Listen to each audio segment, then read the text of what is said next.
بسم اللہ الرحمن الرحیم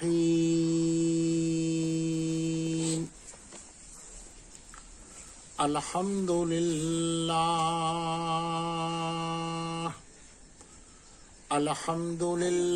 وکفى وسلام علی عباده الذین اصطفى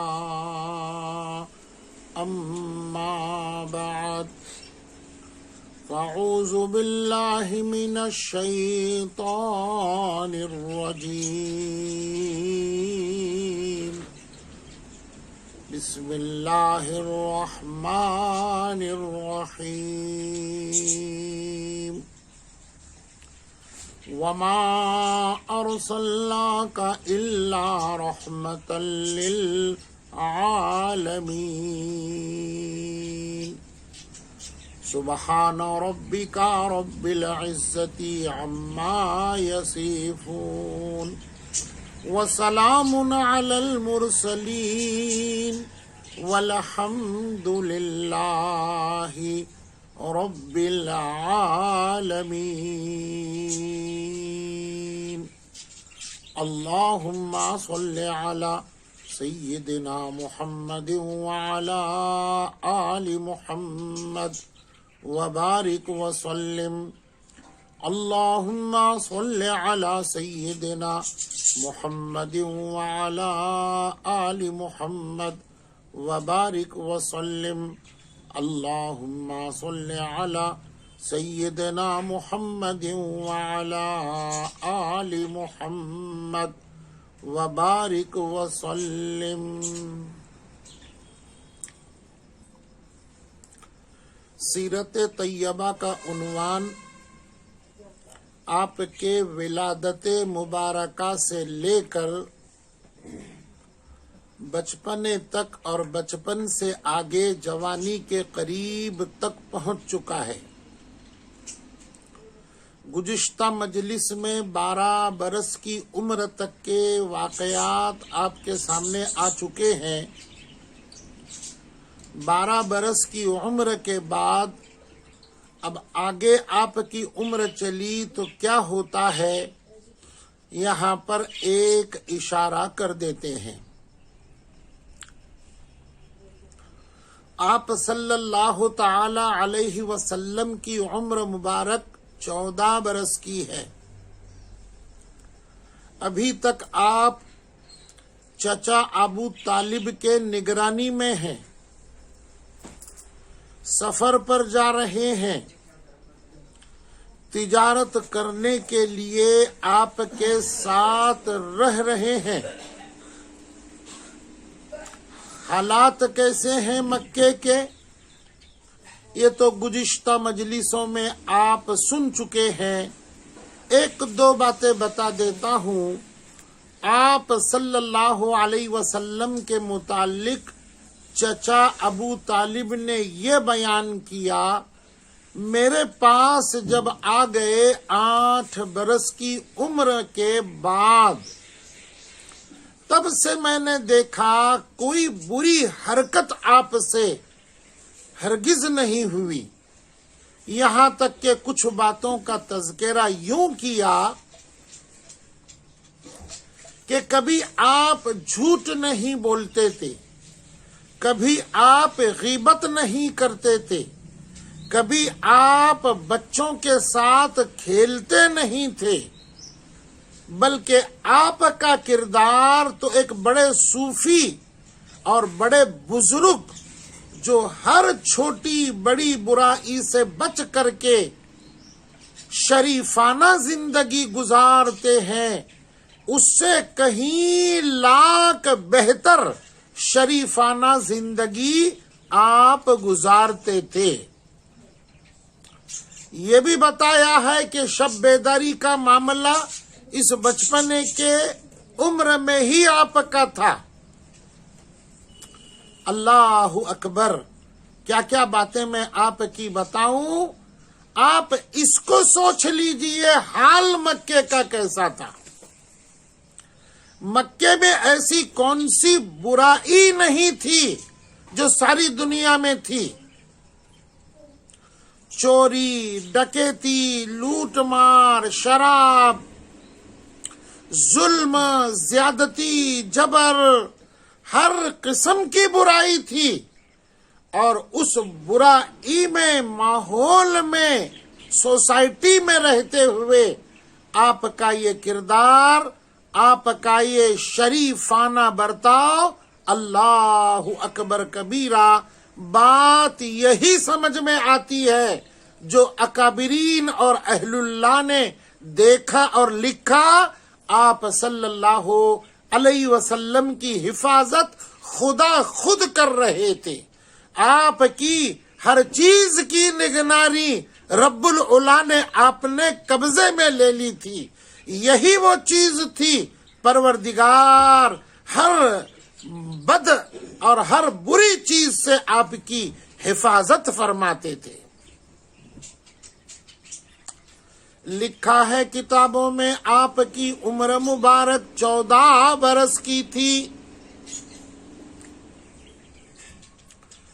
ایک نکاح کا پروگرام کسی رئیس قریشی کے گھر کے اندر ہوا۔ ویسے بھی یہ رؤسا اور سردار بڑے گھمنڈ خور تھے، کسی کو اپنی طاقت پر ناز تھا، کسی کو اپنے مال پر ناز تھا، کوئی اپنی خوبصورتی پر بڑائی مارتا تھا۔ قرآن اس کا گواہ ہے، تبت یدا ابی لہب وتب۔ یہ جو ابو لہب کا نام ہے، اس کا ترجمہ یہ ہے آگ کے شعلوں جیسا۔ کیسے ہوتے ہیں آگ کے شعلے؟